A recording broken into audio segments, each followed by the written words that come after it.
শীতের দিনে কাজ করতে ইচ্ছে করে না, কিন্তু বিশ্বাস করুন শুধু মজার মজার খাবার খেতে ইচ্ছে করে। শীতের দিনে কিন্তু কম বেশি আমাদের সবার চাহিদাটা বেড়ে যায় খাবারের প্রতি। তার কারণ হচ্ছে আমি মনে করি শীতের দিনে যত বেশি খাবো হয়তো তত বেশি ভালো লাগবে, তাও যদি আবার রেডিমেড খাবার হয় খাটের উপর বসে বসে। কিন্তু আমরা মধ্যবিত্ত, আমাদের কি আর সেই কপাল আছে বলুন যে রেডিমেড খাবার খাবো? রেডিমেড খাবার বলতেই তো বাইরের খাবার, যে খাবারটা আসলে সবাই খেলো আমি পছন্দ করি না। আসসালামু আলাইকুম, সবাই কেমন আছেন? আশা করি সবাই অনেক বেশি ভালো আছেন। এই শীতের দিনে আমি একটু মাখা খিচুড়ি রান্না করব আর শুটকির ভর্তা করব, কারণ আপনারা যারা পছন্দ করেন না বা আপনারা যারা ভাবছেন এটা আবার কেমন ধরনের খাবার, খিচুড়ির সাথে ভর্তা, যা আমরা সবসময় জানি খিচুড়ির সাথে মাংস যায়, কিন্তু না, কিছুটা সময় না খিচুড়ির সাথে ভর্তা খেয়ে দেখবেন, অনেক অনেক মজা।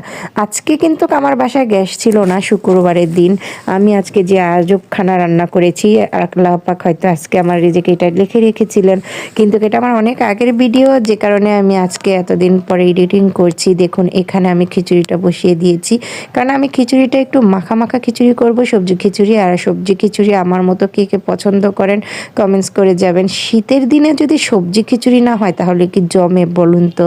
হয়তো অনেকেই সবজি খিচুড়িটা পছন্দ করেন না, পাতলা খিচুড়ি রান্না করেন, কিন্তু হ্যাঁ, আমি খিচুড়ি বলতেই পাগল।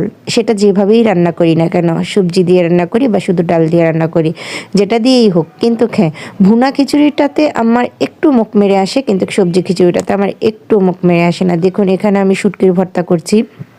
বিশ্বাস করুন এটা একটা সুরমা মাছের ভর্তা ছিল। মানে শুটকিটা যে এত মজা করে ভর্তাটা খেয়েছি যা আমি আপনাদেরকে ভাষায় বলে বোঝাতে পারবো না।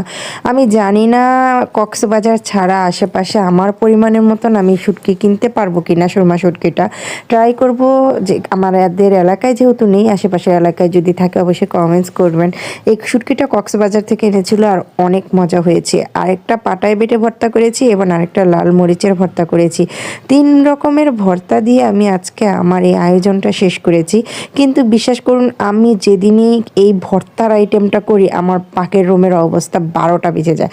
তার কারণ হচ্ছে পাকের রুমের অবস্থা 12টা বাজার মেন কারণই হচ্ছে এত কাজ তাড়াহুড়া করতে গিয়ে। আমি কাজে কিন্তু অত দক্ষ কিনা আমি জানি না, কিন্তু হ্যাঁ, আমি একদিকে রান্না বসিয়ে দিই, আরেকদিকে আমি আমার সমস্ত কাজ কমপ্লিট করে ফেলি, ধোয়া মাজা। তার কারণ আমার তো আর সহযোগিতা করার মতন পাশে কেউ নেই, আর আমি কারো আশাও করি না, সেজন্য আমি আমার নিজের কাজ করতে খুব বেশি কমফর্টেবল।